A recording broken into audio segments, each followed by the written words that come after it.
예수님의 감사를 본받아 우리도 그렇게 감사하는 삶을 살아가게 되기를 바라는데요. 자, 올해 우리가 추수감사 주일은 역사적으로 좀 의미가 더 있다면 이 추수감사절의 유래가 있죠. 보면 영국의 청교도들, 우리 신앙의 선배입니다. 신앙의 자유를 찾아서, 조금 울리네요 소리가. 신앙의 자유를 찾아서 신대륙, 그때 당시에는 뉴잉글랜드, 미국 땅이죠. 102명의 사람이 배를 타고 갔더랬습니다. 근데 그의 겨울이 매우 혹독했어요. 추위는 매서웠고 먹을 것 없는 식량난에 허덕이면서 다음에 봄철에 이르기 전에 거의 절반가량이 죽게 되는 참 비극적인 계절을 맞이하게 된 거죠. 간신히 살아남은 사람들이 그 땅의 원주인인 이 원주민들에게 도움을 받아서 파종하고 경작하는 법을 배웠어요. 그래서 이듬해에 나름의 풍성한 수확을 거두게 되어서 정말 생존에 허덕였던 그 사람들이 하나님 앞에, 구약의 백성들이 율법에서도 여러분 추수에 맞춰서 절기가 사실은 있게 되었는데, 바로 청교도들은 그 절기의 정신을 기려서 가을철에 그 풍성한 수확을 하나님 앞에 감사하였는데, 자신들만 감사한 것이 아니고 함께 이웃에 함께한 이 원주민들까지를 초대해서 그렇게 감사의 잔치를 나눈 게 바로 1621년 추수감사절의 유래입니다. 올해가 꼭 400년째 되어지는 그런 해이죠. 혹자들은 추수감사절은 뭐 미국의 전통 아니냐, 우리나라 사람들이 그걸 왜 따라야 되냐, 이렇게 말씀하시는 분들이 계신데, 그건 기독교 역사에 대한 이해가 좀 부족한 거죠. 우리는 그냥 우리나라의 종교를 믿는 게 아니에요. 미국의 종교를 믿는 게 아니고, 기독교 신앙은 하나님의 말씀에 따라 예수 그리스도를 구주로 믿는 그런 믿음이죠. 그럴 때 우리의 신앙의 뿌리는 하나로 모여지게 돼 있습니다. 초대교회로부터 쭉쭉 흘러나와서 종교개혁 이후에, 청교도 이후에, 그리고 그 복음이 돌고 돌아 우리 조선 땅, 우리 대한민국에까지도 이렇게 상륙하게 되어진 이 역사를 우리가 기억한다면, 바로 신앙의 선배들이 기렸던 이 추수감사절의 정신은 우리에게도 우리의 신앙의 유산이고, 우리가 또한 물려주어야 될 매우 중요한 전통이라 할 수 있겠죠. 자, 그래서 저는 추수감사절 정신을 우리가 되짚어 볼 때 딱 두 가지를 여러분이 정리하시면 좋을 것 같아요. 뭐니 해도 추수감사절은 감사, 이게 제일 첫 번째겠죠. 근데 그것이 끝이 아니고, 우리 신앙의 선배들이 그 감사를 어떻게 했습니까? 이웃과 함께 나눴습니다. 그래서 추수감사절 정신은 감사의 나눔이라고 할 수 있겠어요. 한번 복습해 볼까요? 추수감사절의 정신이 뭐라고요? 감사의 나눔입니다. 그래서 제가 오늘 추수감사주일을 맞이하기 전에 지난 주일부터 조금 숙제를 내드린 게 있어요. 뭐죠? 한 해간 감사를 한번 살펴보시라. 달력은 이제 앙상하게 2장 남아있지만 여러분 마음속에 1월부터 시작해서 쭉 이어오는 동안에 우리에게 하나님께서 주신 은혜는 결코 지워지지 않는 흔적으로 우리의 인생에 자리 잡고 있습니다. 그래서 그 감사가 어떤 것이 있을까 하는 것을 우리가 소중히 여겨서 1년에 한 번, 이 추수감사 주일은 한 해 전체의 감사를 하나님 앞에 고백하는 아주 의미 있는 절기고 또 주일이 되어야 되겠는데요. 제가 2부 예배 때 봉헌 시간에 헌금함과 더불어서 아주 예쁜 요 마시멜로 그림이 그려져 있는 박스가 올라가서 이게 뭔가 유심히 봤어요. 근데 그냥 권사님이 이전에 우리 원로 목사님 때부터 아마 이런 교육을 잘 받으신 것 같아요. 1년은 365일인데 365일 추수감사주일을 맞이하면 한 해치 감사를 좀 드리자 해서, 너나 할 것 없이 다 하실 수 있는 정도의 어떠한 감사를 하루에 한 1,000원씩 감사 통장에 모아서 추수감사절에 드리자, 이런 운동을 하셨던 것 같아요. 근데 우리 권사님, 제가 알기로는 형편이 쉽지 않은 분이에요. 아마 우리 정체 성도들 중에서도 최고로 힘든 형편에 사시는 분이에요. 그런데 보니까 기적의 삶을 허락하시고 도우시는 주님께 날마다 감사를 드립니다 해서 2020년 11월 23일부터 21년 11월 21일까지 날짜까지 여기 딱 적으셨어요. 1000 곱하기 374, 그래서 337만 4천. 이 금액은 여러분, 제가 아는 권사님에게 있어서는 이 값어치에 아마 100배, 1000배라고 생각이 들어요. 그러니까 금액의 내용보다도 추수감사절을 맞이할 때마다 우리 성도들의 감사가 사실 어떠해야 하겠는가 했을 때 급하게 감사절 맞아서 이렇게 예물 준비하고 그런 것 말고 우리가 정말 한 해를 돌아보면서 하나님 내게 주신 은혜가 참 고맙고 감사하다 하여서 여러분의 마음 가운데 정말 이 감사만큼은 좀 넉넉하게 주님 앞에 고백하고 드리는 우리 성도님들 되시기를 바랍니다. 그러니까 우리의 마음의 곳간에 감사가 차올라야 흘러가죠. 우리 안에도 바닥 긁히는 소리로 감사하기 버거우면 나눌 게 어디 있어요. 나 하기도 바쁜데. 근데 여러분, 오늘 이제 말씀 우리가 살펴보는 건 그렇지 않다는 걸 보는 거예요. 예수님의 감사는 바닥 긁히는 감사가 아니고 흘러 넘치는 감사인데 우리가 어떻게 그 감사를 나눌 것인가를 말씀을 통해서 함께 보도록 하겠습니다. 자, 여러분, 오늘 본문은 오병이어와 쌍벽을 이루는 기적 사건, 이름하여 칠병이어 사건입니다. 네, 물질적인 영역에 아주 소량의 음식이 다수의 사람들이 먹고도 남음이 있게 되었던 기적의 현장이었죠. 그러니까 우리는 이런 기적을 대할 때 위대한 기적에 놀랄 수 있습니다. 물론 그래야 되겠죠. 그런데 오늘 우리는 추수감사주의를 맞아서는 그 기적이라는 현상 자체보다도 이것이 일어나게 되어진 배경에서 예수님의 그 놀라운 감사가 담겨져 있는 그 대목을 같이 보고 싶습니다. 자, 먼저 오늘 사건이 일어날 때 상황은 1절의 말씀에 나와 있어요. 같이 보시면요, 그 무렵에 또 큰 무리가 있어 먹을 것이 없는지라. 자, 예수님을 따라다니는 큰 무리가 있죠. 근데 이 사건의 결말에서 수를 헤아려 보기까지 했어요. 그만큼 엄청난 기적이었다는 얘기죠. 4,000명. 근데 여러분, 우리가 액면 그대로 4,000명이 아니고 유대인들은 항상 성인 남성의 기준으로 수를 셌습니다. 그러니까 여기에 딸려있지 않은 어린아이들, 여성들 다 포함하면 좋게 10,000명은 넘어갔을 그러한 사람들을 우리가 연상할 수 있어요.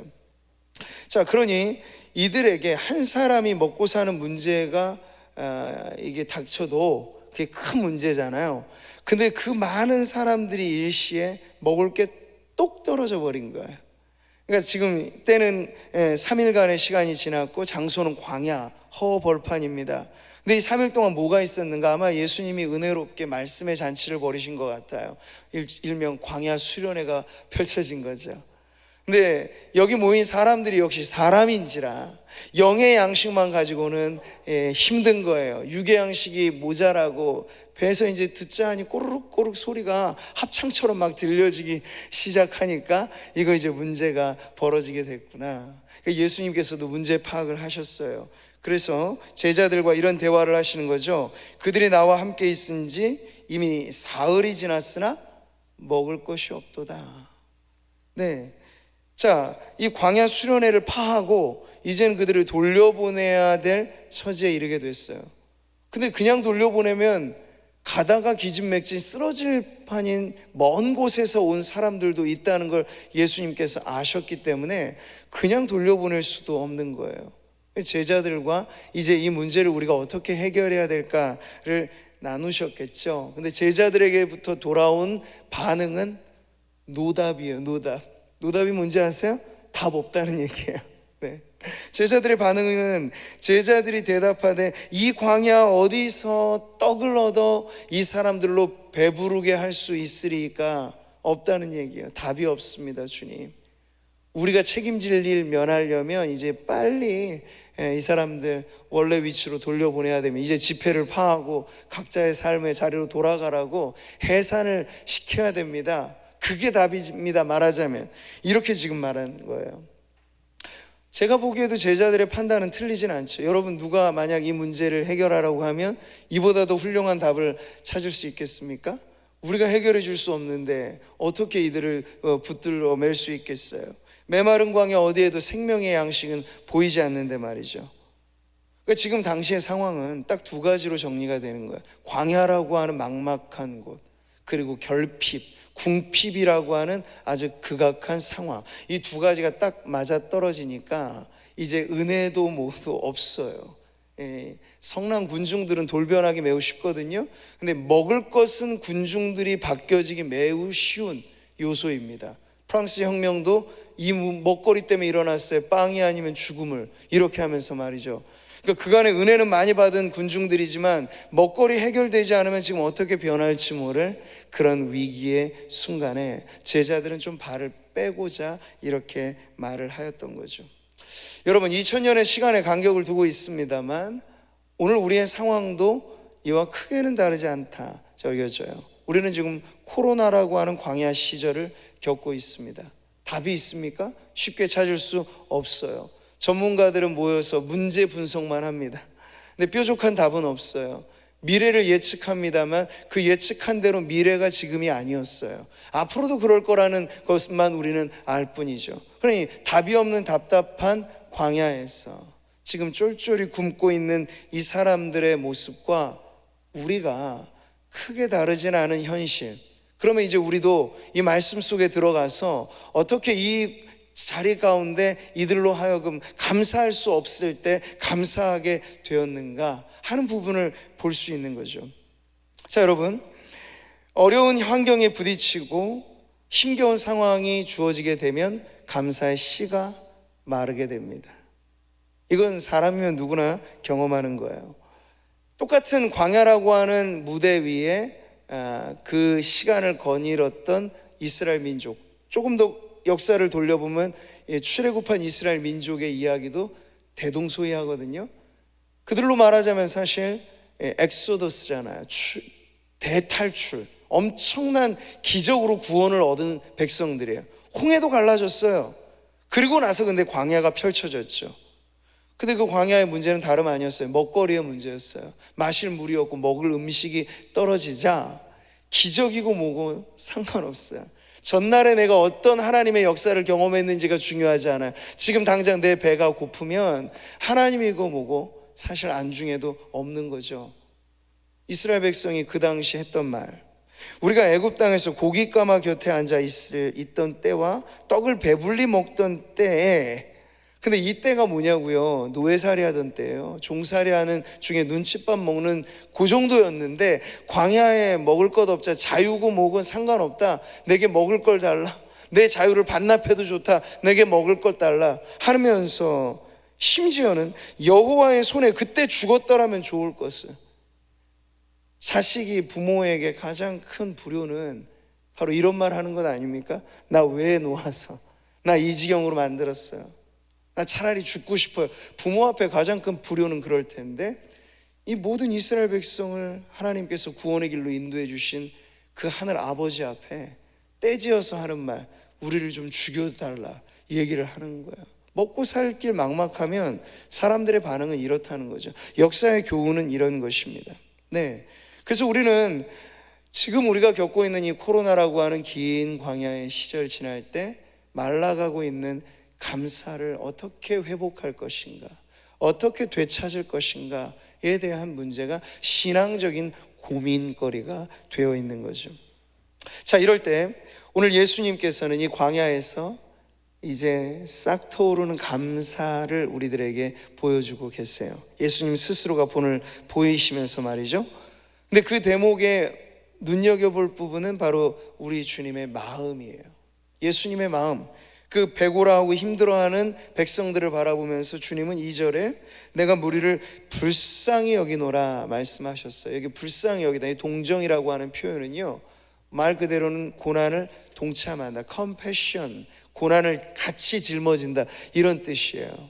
그러니까 예수님은 여러분 강사로 초대받았기 때문에 남모르는 도시락 쟁여두고 이 3일 동안 계속 드시면서 회중들은 상관없이 그렇게 지내시지 않으셨어요.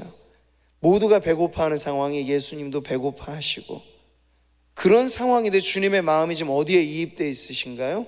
더 많은 사람들에게, 예수님 아닌 다른 사람들의 고통에 예수님의 마음이 지금 함께 묶여져 있다는 걸 보게 되는 거죠. 이 부분에서부터 이제 이 문제 해결의 실마리를 잡게 되는 거예요. 우리의 구원자에 대해서 성경은 아주 정확하게 가르쳐 줍니다. 하나님이 우리의 문제와 아무런 상관없는 분처럼 멀리 떨어져 계신 분이니까 아니에요. 오늘 말씀에 나와 있는 그분이 우리의 구원자이신데, 성경은 이렇게 말씀합니다. 우리에게 있는 대제사장은 우리의 연약함을 동정하지 못하실 분이 아니라, 못하시지 않는 분이라 동정하신다는 거죠. 함께 짊어진다는 거죠. 몽땅 가져가 버리시는 사건이 바로 십자가였고, 지금도 주님은 동일하게 임마누엘이라고 하는 이름은 사치스러운 이름이 아니에요, 여러분. 우리의 삶의 현장에 함께 하신다는 것인 줄 믿으시기 바라요. 내 고난의 현장에, 아픔의 현장에, 성도들이 당장 먹을 끼니 없는 현장에 주님이 멀리 떨어져서 너 나 믿어라 이런 분이 아니시고, 그 고통의 현장에 함께 하시는 분입니다. 그 주님과 함께라면 과연 우리의 삶에 어떤 변화가 일어날 수 있을까? 오늘 기적의 현장은 바로 그것을 보여주는 거예요.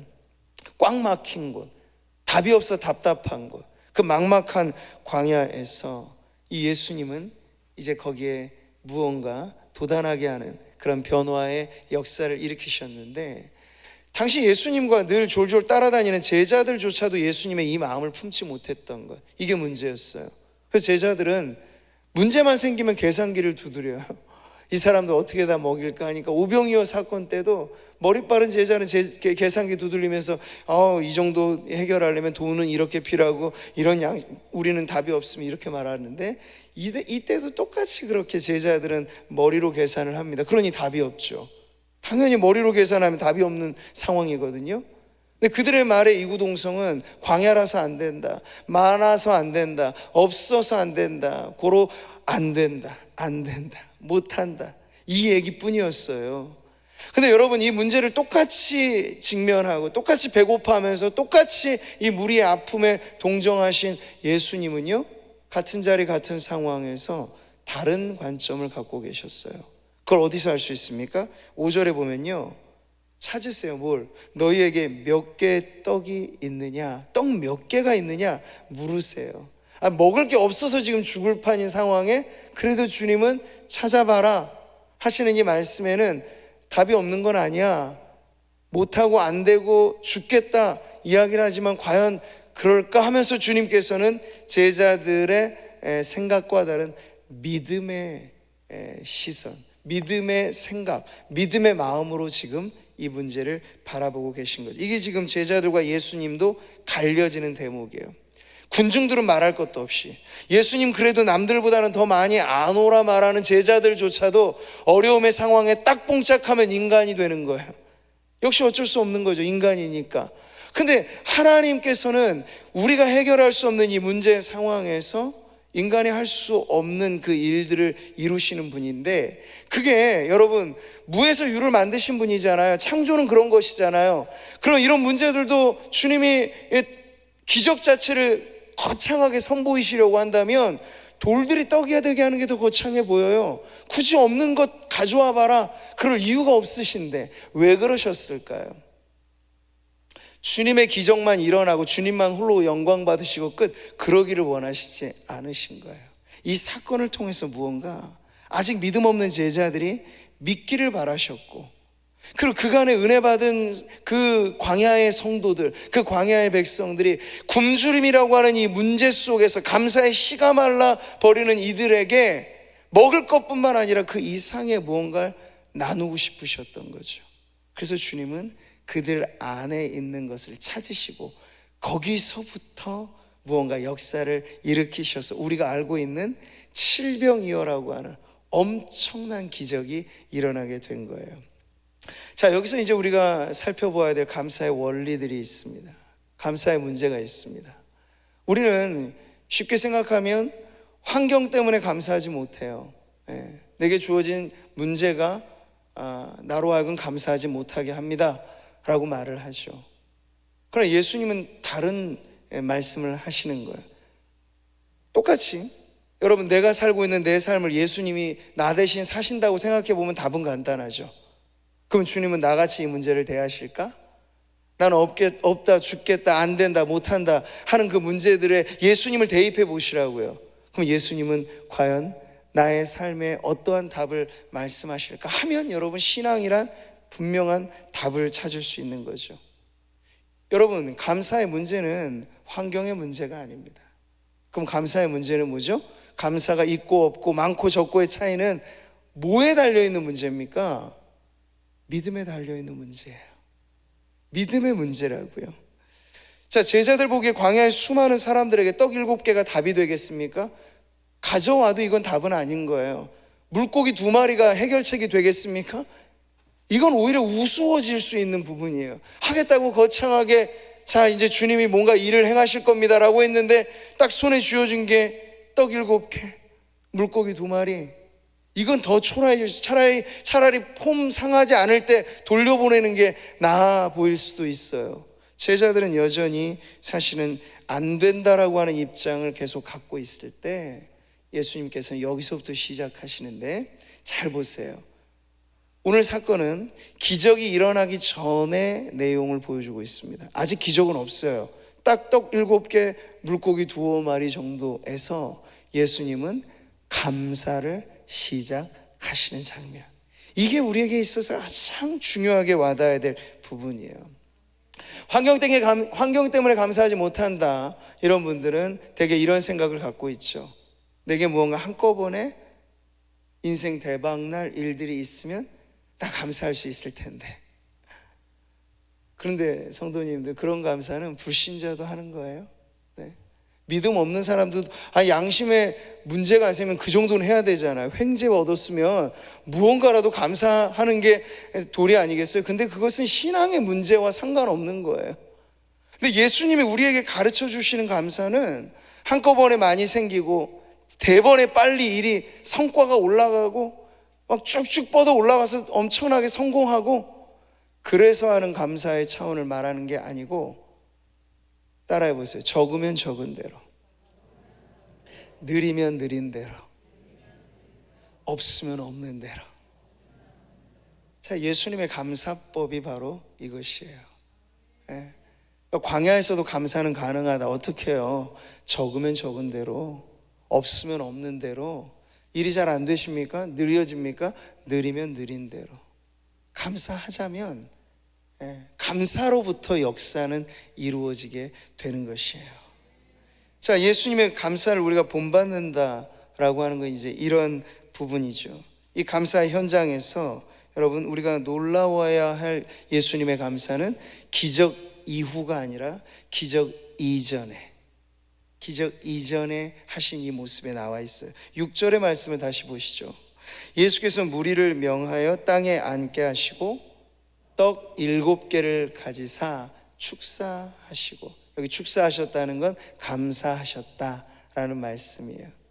만약 상황이 예수님 혼자 지금 우리가 식기도 하듯이 하는 상황이라면 이건 그리 어색하지도 않고 딱 어울릴 만한 그런 모습이죠. 그런데 요 끼니가 지금 수천 명, 아니 그 이상의 엄청난 사람들이 요것만 바라보고 있는 상황이라는 걸 염두에 두시고 예수님이 감사하셨다는 거 엄청난 압박이죠. 사실은 뭔가 일이 일어나지 않으면 안 될 상황인데 예수님이 가장 먼저 하신 건 축사, 감사. 네. 예수님의 감사법을 우리가 어떻게 배울 수 있습니까? 크고 대단한 것에서부터, 아니요, 작은 것에서부터, 요만한 것에서부터. 제가 왜 이걸 강조하는지 아시겠죠? 여러분 안에도 있는 것, 우리 모두에게 찾아보면 여기 떡 7개라고 하는 것은 다량의 엄청난 대단한 그런 것과는 전혀 다른 아주 미미한, 작고 보잘것없는, 찾아보면 너나 나나 누구에게나 있는 것. 예수님의 감사는 바로 거기서부터 출발합니다. 그러니 주님은 떡의 양과는 상관없이 감사하셨다는 거예요. 성과에 상관없는 감사. 지금 일터의 문제가 심각하고 어려우시죠? 사업하고 자영업하고 직장생활 어려운 부분. 근데 예수님의 감사법을 우리가 배울 수 있다면 감사할 수 있을 것입니다. 네. 왜냐? 떡의 양에 상관없이, 소출의 결과에 상관없이 주님은 주님의 손에 주어진 하루치 양식이라면 그것 안에도 충분하리만큼 하나님의 은혜를 깨닫고 거기에 맞는 감사를 드리셨거든요. 여러분, 좋은 것에만 감사한다면 내 인생 후져 보이면 감사할 게 없는 거죠. 근데 감사는 그런 게 아니에요. 좋은 것에만 하는 게 아니고, 과일 중에도 여기 보면 예쁜 것만 진열해서 이렇게 강단 장식한 거잖아요. 근데 같은 나무에도 새가 파먹은 열매도 있고 좀 못난 열매도 있어요. 근데 농부는 그걸 정성껏 키운 농부는 그것 모양새에 따라서가 아니라, 내가 열심히 가꾸고 돌봐줬는데 이렇게 열매를 잘 맺어주었다, 고맙다. 그걸 정성껏 그 공을 들인 사람은 자신의 열매가 어떠하든지 그 노력의 결과에 하나님 앞에 감사할 수 있다는 거죠. 예수님께서 우리에게 가르쳐 주신 감사는 적은 것에 대한 감사예요. 작은 것에서부터 감사하고, 또 하나 우리가 주님의 감사법을 배울 게 있어요. 오병이어와 칠병이어의 비슷한 듯 다른 두 가지 사건의 차이점 중에 이 부분이 있어요. 보면 예수님께서 7절에서 이렇게 떡을 두고 감사를 하시잖아요. 그런데 8절에 보면 보세요. 6절에서 그렇게 감사하시고 7절에 보시면 또 작은 생선 두어 마리가 있는지라 이에 축복하시고 명하사 이것도 나누어 주게 하시는 그러한 사건이 보여지는데, 이게 바로 오병이어와의 차이예요. 오병이어는 한 대에 모두어서 감사를 하신 걸 기록하고 있는 반면에 이 사건에서는 떡 가지고 감사, 그리고 생선 가지고 또 감사. 여기 축복이라고 하는 건 바로 그 감사의 연장이죠. 자, 이렇게 말하면 여러분, 감사라고 하는 것이 얼마나 풍성해지는가의 비결이 나오게 되는 거예요. 여러분이 아침상 차려 드시고 오셨으면 여러분의 그 밥상이 뭐 소박하든 많든 적든 다 한 상 밥이 있을 텐데, 예수님의 감사로 말하자면 주님은 밥을 보시면서 감사하실 뿐만 아니라 놓여져 있는 반찬을 두시고도 감사를 하신 거예요. 그 각각이 내 밥상이 여기 올라올 때까지 그냥 올라온 게 아닐 거잖아요. 누군가의 정성스러운 요리, 누군가의 정성스러운 섬김, 이런 것이 있어 여기 가득히 차려져 있다면 그 각각의 감사의 사연들, 감사의 고백들이 있을 테죠. 말하자면 예수님은 떡은 떡대로 감사할 게 있고 생선은 생선대로 감사할 게 있으신 거예요. 자, 우리가 감사가 몇 가지 하고 나면 할 게 모자라 버린다, 동일한다. 그 이유가 뭘까요? 예수님의 이 감사법을 잘 모르기 때문이죠. 만약 여러분의 예수님대로 감사를 우리가 하게만 된다면 밥상에서 먹는 시간보다 감사 기도할 시간이 모자랄 가능성이 있어요. 그냥 후딱 해치우는 게 식사 기도가 아니고, 밥상을 대할 때 이 안에 오늘도 나에게, 요즘에 우리는 그냥 맨 쌀밥만 먹지 않잖아요. 잡곡밥을 드시면 그 안에 쌀과 현미와 콩과 그 하나하나 어우러진 그 모든 것이 말하자면 감사거리가 되는 것이죠. 예수님은 연이어 감사하셨어요. 그러나 구별하여 감사하셨어요. 이것이 가르쳐 주는 바, 성도들은 매일의 삶이, 그리고 매주의 예배가 감사가 되어야 하는데, 어제의 감사, 오늘의 감사가 여러분 똑같이 취급되지 않아요. 어제의 감사와 오늘의 감사는 다른 것입니다. 그렇기 때문에 오늘 우리는 새로운 삶을 사는 것이고요. 오늘 감사하셨죠? 내일 우리에게 새로운 하루가 주어진다면 내일 뭐 하셔야 되겠습니까? 내일의 감사를 하십시오. 우리의 1년 365일이 감사로 그렇게 이어지게 된다면 예수님의 이 연이은 감사에 우리도 동참하여 예수님의 감사를 본받는 그런 삶을 살아가게 될 것입니다. 그래서 제가 오늘 오실 때 조금 구체적으로 감사를 헤아려 보시라, 기록도 해보시라 하였거든요. 그러니까 여러분이 이 숙제는 오늘까지 유효합니다. 그러니까 오늘 예배를 마치시면서도 계속 여러분 생각해 보세요. 잊지 마세요. 생각한다는 단어와 감사한다는 단어는 똑같은 어원이에요. 우리가 생각하지 않기 때문에 감사가 안 떠오르는 건데, 가만히 믿음을 가지고 내가 여기까지 어떻게 왔지 생각해 보면 이거 온통 은혜인 거예요. 은혜인 거예요. 네. 그렇게 대신에 그게 깨달아지면 이제 그걸 아름답게 장식을 하세요. 감사. 여기 보면 예쁘게 장식이 되어 있는 것처럼 여러분의 감사의 스토리를 주님께 아름답게 적어도 보고 찬송도 해보고 표현할 수 있는 다양한 표현들을 가지고 감사를 나누어도 보고 하면서 여러분 그 각각의 감사가 살아나게 하십시오. 묻혀진 감사를 여러분 다시 회복시키시기를 바라요. 그러면 알게 될 것입니다. 올 한 해 코로나 때문에 다 힘들다고 말해서 나도 힘들지, 물론 우리도 힘들죠. 다 힘들죠. 그런데 그 힘듦 속에서도 그 광야와 같은 내 시절 안에도 찾아보면 떡 7개 물고기 2마리, 찾아보면 있을 법한 감사. 내가 왜 그건 잊었던가? 이 감사거리는 있고 왜 힘든 것만 묵상하며 살았지? 답은 분명 감사 있는데 왜 나는 해결하지 못한 문제만 보고 있었지? 빨리 여러분 생각을 바꾸시고 예수님의 마음으로, 예수님의 시선으로 여러분의 삶에 가득한 감사 보따리를 풀어보시기를 바랍니다. 그러면 여러분, 감사가 넉넉해서 하는 게 아니고 감사하는 사람이 넉넉해지는 비결을 여러분이 깨닫게 될 것입니다. 오늘 기적은 그렇게 일어났으니까요.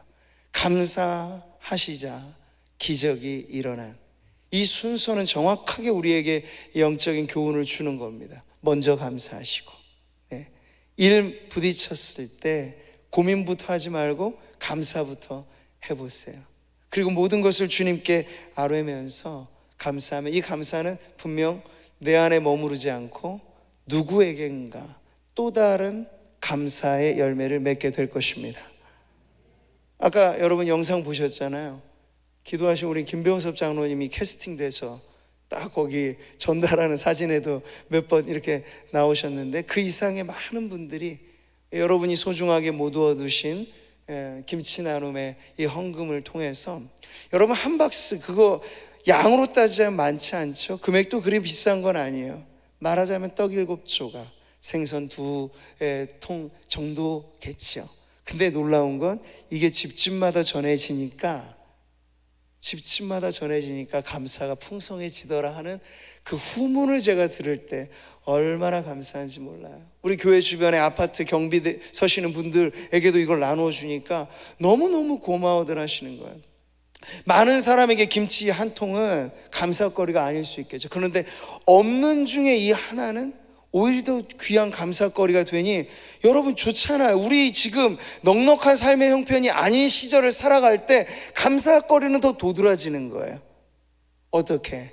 주님의 마음으로 이것을 보시고, 그리고 주님처럼 하나하나 작더라도 작은 것에서부터의 감사를 시작하시고, 없으면 없는 대로, 있으면 있는 대로 내게 허락하신 이 모든 삶이 다 주님 앞에 감사할 것뿐이라 라고 하는 그 마음으로 여러분 오늘을 감사로 살아가시면 내일 우리에게 주어지는 그날도 또 하루 연장된 감사의 날이 될 줄 믿습니다.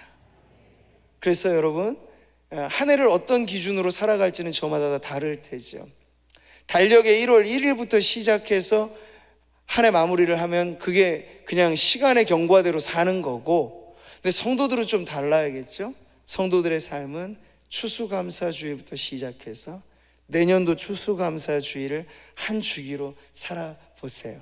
매일매일의 감사를 쌓아가면서 마음 가운데 꼭꼭 기록하면서 하나님 앞에 여러분 감사가 여러분의 인생에 물들어지게 되면 그 인생, 바로 여러분의 삶이 가장 넉넉한 삶, 가장 행복한 삶, 우리 하나님의 마음에 감동을 안겨드리는 그런 성도의 삶이 될 줄 믿습니다. 따라해 보겠습니다. 하나님의 사랑 감사하며 살겠습니다. 하나님의 은혜 감사하며 나누겠습니다. 여러분 이렇게만 사세요. 하나님의 은혜는 마르지 않는다는 걸 믿으시죠? 하나님의 은혜에 기대어 여러분 감사하며 살겠다고만 결심하시면 광야가 우리의 감사를 막지 못하고 결핍이 우리의 감사를 빼앗지 못합니다. 오히려 우리는 광야를 지나는 동안에 예전에 하지 못했던 감사를 배우고 결핍 속에서도 풍성한 감사가 우리 안에 우러나오게 될 것입니다. 그 인생의 주인공이 되시기를 주님의 이름으로 축복합니다.